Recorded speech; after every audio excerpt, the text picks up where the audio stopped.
Assalamualaikum warahmatullahi wabarakatuh.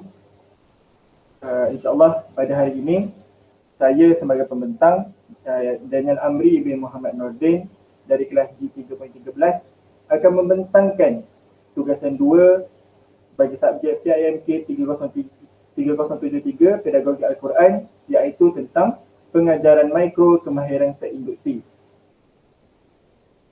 Sebaiknya sebelum saya memulakan pembentangan saya, sekalung penghargaan kepada pensyarah subjek iaitu Dr. Mustafa Kamal bin Ahmad sebagai pensyarah yang mengajar subjek ini. Jadi, selesai tentang permulaan, mari kita mendalami tentang pengajaran mikro kemahiran seinduksi.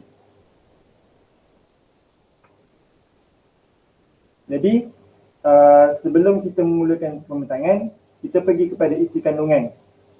Terdapat 6 isi kandungan kemahiran seinduksi ini. Yang pertama sekali iaitu pengenalan. Iaitu pengenalan tentang apa sebenarnya kemahiran seinduksi ini. Yang kedua ialah objektif. Apakah objektif sebenar kemahiran seinduksi ini?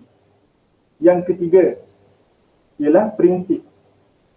Isi kandungan yang ketiga ialah prinsip ini ialah menerangkan tentang apakah prinsip-prinsip yang digunakan dalam kemahiran seinduksi. Itu yang ketiga. Seterusnya isi kandungan yang keempat ialah tentang komponen. Apakah komponen-komponen yang telah diterapkan dalam kemahiran seinduksi ini.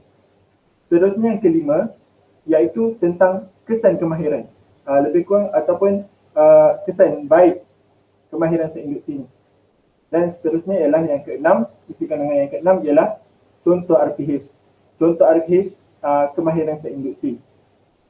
Okey, selesai tentang isi kandungan, kita balik kepada isi kandungan yang pertama iaitu pengenalan kemahiran seinduksi. Okey. Jadi, untuk pengenalan ataupun definisi kemahiran seinduksi ini, saya telah mengambil beberapa pendapat ataupun definisi daripada tokoh-tokoh. Jadi, tokoh yang pertama saya ambil ialah daripada Muk Sung Sam tahun 1992 yang mendefinisikan kemahiran seinduksi ini ialah satu bahagian permulaan sesuatu proses pengajaran yang bertujuan untuk membina aliran fikiran serta menimbulkan minat murid. Terusnya, menurut tokoh lain iaitu Moore 1989 menerangkan bahawa kemahiran seinduksi ini ialah satu aktiviti yang dilakukan pada permulaan pengajaran untuk membangkitkan minat pelajar. Seterusnya, tokoh yang seterusnya ialah Sharifah Alwiah 1983 yang menerangkan bahawa kemahiran seinduksi ini ialah satu kumpulan tindakan atau aktiviti untuk memperkenalkan sesuatu. Itu adalah daripada Sharifah Alwiah. Dan seterusnya, tokoh yang terakhir saya ambil ialah daripada Rahil Habibah dan Majiyuddin tahun 1997 yang menerangkan, yang mendefinisikan bahawa kemahiran seinduksi ini ialah apa jua idea atau proses yang mendorong pelajar untuk memberi perhatian dan belajar. Itu ialah tentang pengenalan atau definisi kemahiran seinduksi. Jadi, selesai tentang pengenalan, kita beralih kepada isi kandungan yang kedua, iaitu apa? Iaitu objektif. Pertanyaannya, apakah objektif kemahiran seinduksi ini? Jadi, melalui kajian dan penelitian saya tentang objektif kemahiran seinduksi ini, saya dapat 5. Yang pertama sekali, objektif yang pertama kemahiran seinduksi ini ialah pertama sekali, objektif seinduksi ini ialah dapat menarik perhatian murid terhadap aktiviti pengajaran yang akan dilaksanakan. Itu ialah objektif yang pertama. Objektif yang kedua apa pula? Objektif seinduksi yang kedua ialah mampu ataupun untuk membina aliran fikiran murid supaya mereka bersedia mempelajari sesuatu yang berkaitan. Itu ialah objektif yang kedua. Objektif seinduksi yang kedua. Terusnya, objektif seinduksi yang ketiga ialah untuk memotivasikan murid supaya bersedia untuk belajar. Maknanya daripada banyak-banyak objektif kemahiran bahasa Inggeris ini ialah untuk memotivasikan murid supaya bersedia untuk belajar. Itu ialah objektif yang ketiga. Objektif yang keempat ialah objektif bahasa Inggeris ini ialah untuk mengaitkan pengetahuan atau pengalaman lepas murid dengan isi pelajaran baru yang hendak disampaikan. Itu ialah objektif yang keempat. Dan objektif yang terakhir yang saya telah dapat iaitu objektif set induksi ini, objektif set kemahiran induksi ini ialah untuk membantu murid mengikuti pelajaran dengan lebih mudah dan bermakna. Itu ialah antara objektif set induksi yang telah saya dapat untuk kemahiran set induksi. Selesai tentang objektif, kita beralih pula kepada isi kandungan yang ketiga, iaitu prinsip. Apakah prinsip-prinsip kemahiran set induksi ini? Okey, mari kita teliti dan fahami. Prinsip kemahiran set induksi ini terdapat 5 juga. Okey, saya akan terangkan satu-satu. Yang pertama sekali, apakah prinsip yang pertama dalam pelaksanaan kemahiran set induksi ini? Iaitu pertama sekali, aktiviti-aktiviti dalam set induksi ini perlulah bersesuaian dengan pengalaman, kebolehan dan umur murid. Jadi, untuk melaksanakan setiap kemahiran set induksi dalam setiap kelas, perkara yang perlu kita mengambil berat ialah tentang kepengalaman, kebolehan dan umur murid. Contohnya untuk darjah 1 adalah kemahiran set induksi yang sesuai. Untuk darjah 2 adalah kemahiran set induksi yang mengikut tahap umur murid. Itu adalah prinsip yang pertama. Dan yang kedua, prinsip dalam pelaksanaan kemahiran set induksi ini ialah aktiviti dalam set induksi hendaklah dikaitkan dengan isi pelajaran yang hendak disampaikan. Maknanya, bukannya kemahiran set induksi ini boleh dibuat dengan babi buta. Dia perlulah menggunakan objektif hendaklah berkaitan dengan isi pelajaran. Contohnya bila kita nak terang pasal tanwin, bacaan tanwin, maka untuk kemahiran set induksi perlulah berkaitan juga dengan bacaan tanwin. Terusnya iaitu prinsip yang ketiga ialah prinsip ketiga dalam pelaksanaan kemahiran set induksi ini ialah aktiviti dalam set induksi hendaklah dikaitkan dengan pengetahuan sedia ada murid. Maknanya untuk kita mendapatkan ikatan antara murid dengan guru supaya murid ni lebih cepat faham, kita hendaklah melakukan set induksi yang berkait dengan pengetahuan yang telah sedia ada dengan murid. Jadi murid akan lebih seronok dan murid akan lebih bermain untuk belajar. Dan yang keempat, prinsip yang keempat ialah prinsip pelaksanaan set kemahiran induksi ini ialah yang keempat ialah aktiviti set induksi hendaklah menarik minat dan perhatian murid. Itu semestinya lah kita sebagai guru hendaklah menyusun pelbagai strategi untuk menjadikan kemahiran set induksi ini ialah hendak menarik minat dan perhatian murid. Prinsip yang kelima iaitu prinsip kemahiran set induksi inilah aktiviti set induksi hendaklah disampaikan dan mencapai tujuannya dalam tempoh masa yang singkat. Maksud dia ni lebih contohnya untuk kemahiran set induksi untuk subjek topik ni hendaklah diselesaikan dan mencapai tujuannya dalam masa yang ditetapkan. Contohnya dalam setengah jam atau setengah jam mengikut waktu kelas dalam kelas. Okey. Jelas tentang prinsip kemahiran set induksi ini, kita balik pula kepada isi kandungan yang keempat iaitu tentang komponen. Apakah komponen-komponen yang terdapat dalam kemahiran set induksi ini? Jadi melalui hasilan kajian saya terdapat 4 komponen yang terdapat dalam kemahiran set induksi ini. Yang pertama iaitu menarik perhatian. Komponen pertama yang penting dalam set induksi ini ialah mestinya menarik perhatian. Jadi apakah maksud menarik perhatian ini? Iaitu menggunakan nada suara. Apakah maksud menggunakan nada suara ini? Menggunakan nada suara yang pelbagai lah. Jadi jika suara itu datar dan kadang-kadang selalu marah, lepas tu kadang-kadang selalu slow, jadi itu tidak akan menarik perhatian murid. Jadi dengan menggunakan nada suara yang pelbagai, itu sama ada kadang-kadang waktu kita tegas, waktu kita belajar gunakan nada suara itu, dia akan menarik perhatian murid. Okey. Seterusnya untuk komponen menarik perhatian juga guru hendaklah menggunakan alat bantu mengajar. Jujurnya, menggunakan alat bantu mengajar memberi kesan yang lebih banyak daripada tidak menggunakan alat bantu mengajar. Contohnya alat bantu mengajar itu menggunakan video. Murid sekarang ni bila menggunakan video akan secara automatik akan fokus untuk melihatkan apa yang ditunjukkan oleh cikgu daripada menggunakan perkataan sahaja. Itu ialah menggunakan alat bantu mengajar untuk menarik perhatian. Yang seterusnya, menggunakan gerakan, isyarat, kontak mata dan lain-lain. Contohnya isyarat tangan, pergerakan badan daripada kanan ke kiri, kontak mata contohnya bila kita bercakap dengan murid, pandang murid dengan seikhlas hati, jadi murid akan lebih tertarik untuk mendengar apa yang kita nak bagi. Dan seterusnya iaitu menunjukkan suatu aktiviti yang luar biasa. Contohnya kita menyediakan satu aktiviti, contohnya bila dalam hasil video kita terangkan apa dan sebagainya. Dan seterusnya, komponen yang kedua dalam kemahiran bahasa Inggeris ialah mewujudkan motivasi. Jadi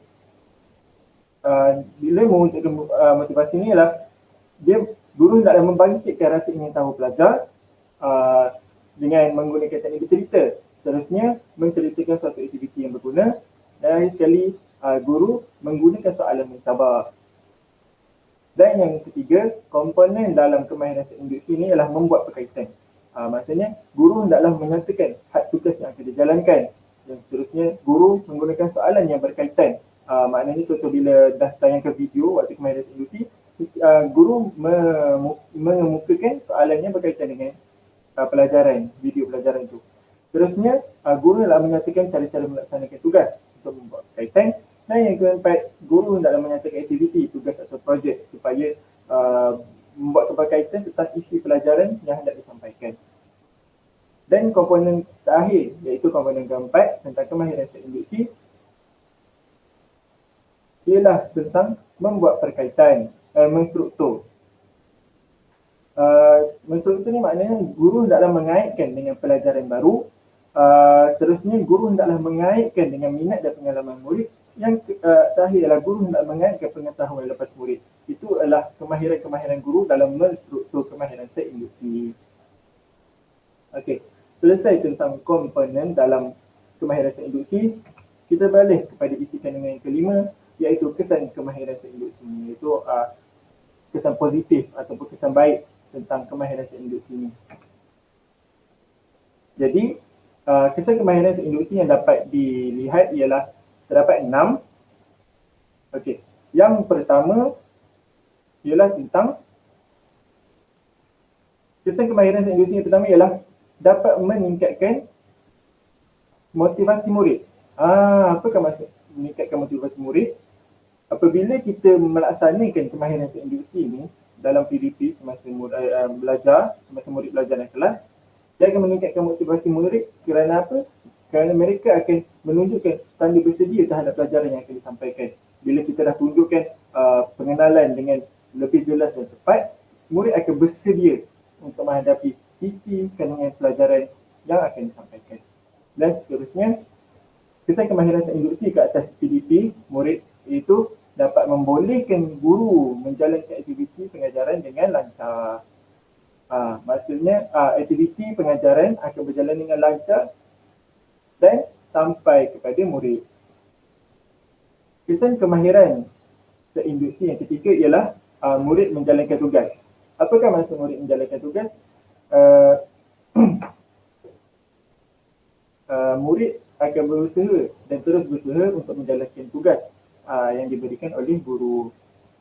Yang keempat, kesan kemahiran bahasa Inggeris ini juga ialah pengetahuan lepas murid akan digunakan. Apakah maksud itu? Dengan kemahiran bahasa Inggeris ini, dia akan membolehkan murid menggunakan pengetahuan lepasnya untuk membina konsep baru dengan lebih mudah dan bermakna. Seperti mana yang mengikut prinsip kemahiran bahasa Inggeris yang setelah saya terangkan tadi, kemahiran bahasa Inggeris ini hendaklah mengkait dengan pengetahuan lepas untuk membina konsep baru dengan lebih mudah dan bermakna. Kesan kemahiran yang kelima ialah menimbulkan suasana pembelajaran yang menyeronokkan. Ini dapat jelas kita dapat lihat bila kita menggunakan pengenalan yang jelas dan teratur, maka bila tertimbulnya perasaan ingin belajar, maka akan menimbulkan suasana pembelajaran yang menyeronokkan. Dan yang akhir sekali, iaitu mengurangkan masalah disiplin.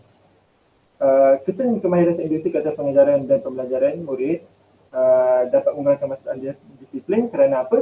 Kerana murid akan menumpukan perhatian terhadap aktiviti pengajaran dan pembelajaran dan bukan lagi tidak fokus dan tidak akan ponteng semasa aktiviti pengajaran dan pembelajaran.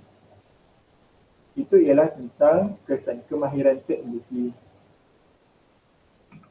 Dan isi kandungan akhir, isi kandungan yang keenam iaitu isi kandungan terakhir iaitu contoh artifis. Ini ialah contoh kemahiran seindusi yang saya telah laksanakan dan telah saya siapkan bagi ditayangkan dalam slide ini. Ini ialah contoh artifis. Contoh kemahiran seindusi.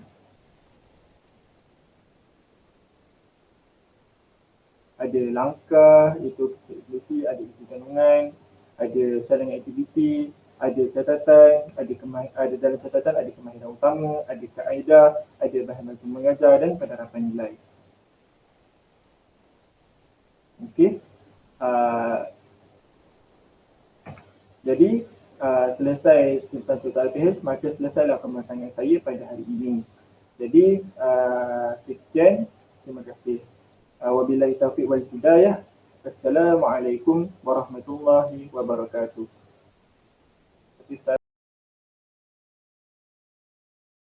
Assalamualaikum. Okey, boleh duduk. Jadi sebelum kita memulakan kelas, kita akan mulakan dengan baca doa. Jadi saya minta Ahmad untuk mengotai bacaan doa dan yang lain mengaminkan bacaan doa. Okey, silakan Ahmad. Bismillah.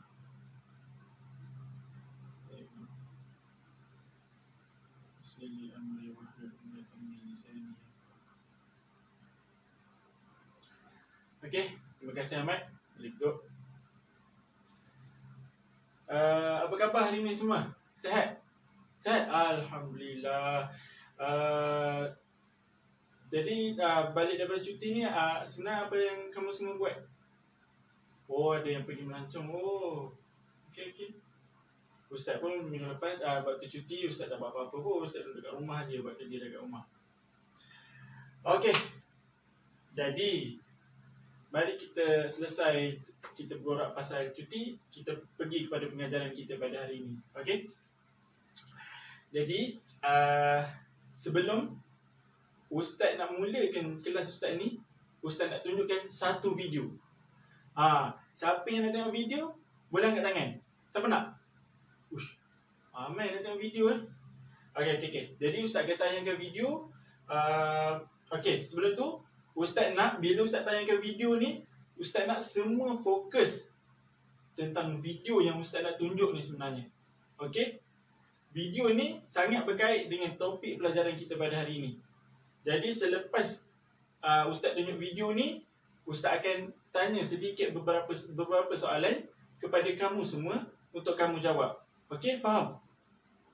Okey, faham? Faham, okey. Mantap. Jadi Ustaz nak kamu semua readykan mata, sediakan telinga untuk melihat video yang Ustaz akan tayangkan nanti. Okey, let's go. Belajar mengenal tanwin. Perhatikan hurufnya, kemudian tirukan suara yang terdengar. An, in, un, ban, bin, bun, tan, tin, tun, san, sin, sun, jen, jin, jun, han, hin, hun, khon, khin, khun, dan, din, dun, then, zin, dhun, ron, rin, run, zen, zin, zun, san, sin, sun, shan, shin, shun, shrun, shin, shun, dun, din, dun, pun, pin, pun, zun, zin, zun, an, ain, on, run, rin, run, fun, fin, fun, un, in, un, can, kin, kun, lan, lin, lun, man, min, mun, nan, nin, nun, wan, win, wun, hen, hin, hun, yan, yin, yun, an, in, un, ben, bin, bun, tan, tin, tun, san, sin, sun, jen, jin, jun, han, hin, hun, khun, khin, khun, den, din, dun, then, zin, dhun, ron, rin, run, zen, zin, zun, san, sin, sun, shan, shin, shun, shrun, shin, shun, dun, din, dun, pun, pin, pun, zun, zin, zun, an, ain, on, run, rin, run, fun, fin, fun, un, in, un, can, kin, kun, lan, lin, lun, man, min, mun, nan, nin, nun, wan, win, wun, hen, hin, hun, yan, yin, yun. Okey, selesai video yang Ustaz dah tunjukkan kepada kamu semua. Jadi, Ustaz nak kamu semua ulang balik perkataan yang disebut dalam video tadi seperti mana Ustaz akan sebut nanti. Okey? Faham semua?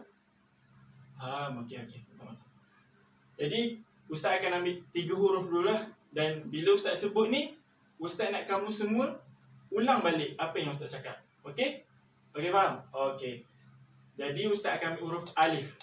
Alif ada 3 bacaan tanwin. Jadi an. Ustaz nak semua kamu semua ikut apa yang Ustaz sebut. Okey. Bermula kita akan ulang balik semula. Okey, pertama sekali an. Oh, bagus. In. Ush, bagus. Un. An, in, un. Okey, semula. An, in, un. Bagus lagu semua ni. Okey, bagus. Okey, selesai alif, kita balik kepada huruf ba. Ba. Okey. Jadi, tanwin bacaan ba pertama ialah ban. Ustaz nak semua ikut Kasim yang kat belakang tu ikut apa yang Ustaz cakap. Okey. Ban. Bin. Bun. Ban, bin, bun. Ban, bin, bun. Bagus. Ush, Ustaz dengar sekali memang baik. Okey, Ustaz balik pada huruf ta pula Okey, Ustaz nak kamu semua ikut Okey. Huruf ta. Tan. Tin. Tun. Tan, tin, tun. Tan, tin, tun. Bagus. Baru jelas apa yang Ustaz apa yang Ustaz dengar waktu video tadi. Memang betul lah suara daripada kamu. Ush. Baguslah anak murid Ustaz ni. Bagus. Jadi selesai tentang sebutan, sesi soal jawab. Kan Ustaz dah kata, Ustaz dah ingatkan lepas tunjuk video, Ustaz akan tanya soalan dan kamu semua kena jawab. Ingat tak? Okey. Jadi soalan Ustaz yang Ustaz nak tanya daripada video tadi, kan? Sebenarnya apa yang kamu semua nampak? Ustaz nak tanya. Okey, Ustaz nak tanya Syafi. Syafi, apa? Betul, tapi tak tepat.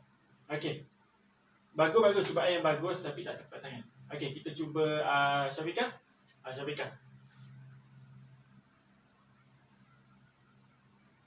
Bagus, jawapan yang bagus. Tapi sikit lagi tak tepat.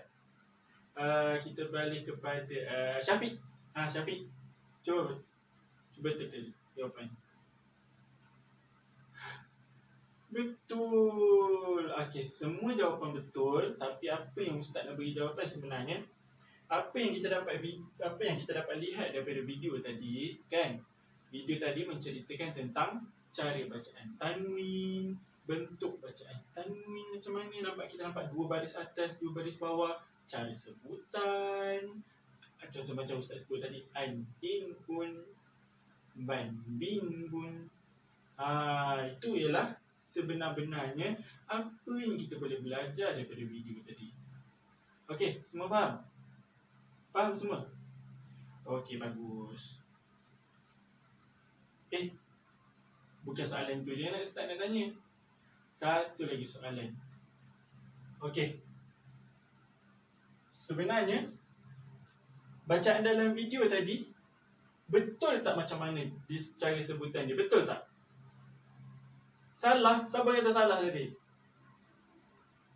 Syazwin. Jawapan dia betul. Semua bacaan yang ada dalam video tadi betul. Daripada huruf alif sampai huruf ya. Semua betul cara bacaan dia. Jadi apa yang Ustaz nak tunjuk dekat dalam video ni, kamu semua boleh ikut dan tiru cara bacaan dia. Sebab bacaan dia semua betul dan tepat. Okey, semua faham? Okey, bagus. Jadi selesai tentang pengenalan kepada bacaan tanwin melalui video yang Ustaz nak tayangkan ni. Jadi Ustaz nak rumuskan jawapan semua yang diberi oleh murid-murid oleh kamu semua sangat bagus dan tepat. Cuma Ustaz nak perbetulkan dan perbaiki kesilapan kamu. Dan pada hari ini kita akan mempelajari dengan lebih dalam tentang bacaan tanwin yang sebenar-benarnya mengikut standard kandungan dan pembelajaran yang Ustaz akan sampaikan kepada kamu semua. Jadi Ustaz nak kamu semua ready untuk kita mendalami tentang untuk memahami bacaan tanwin dengan sebaik-baiknya. Okey, semua ready? Okey, jom.